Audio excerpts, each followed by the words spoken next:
Today I'll show you how to make home icon, search icon, envelope, global icon, and trace icon also. And this is the vertical alignment. Now go back to my code.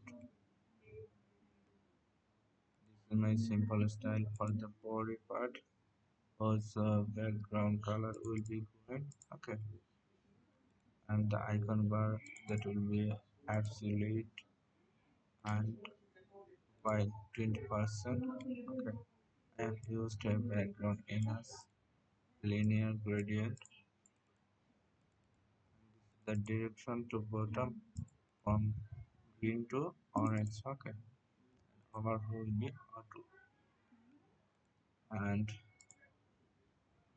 for every element display for block, okay, white 100%,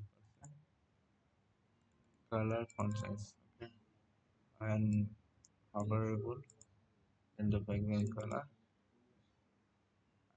And this is a simple icon bar class.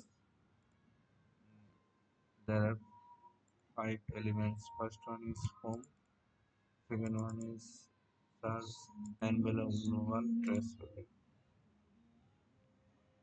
So thanks for watching.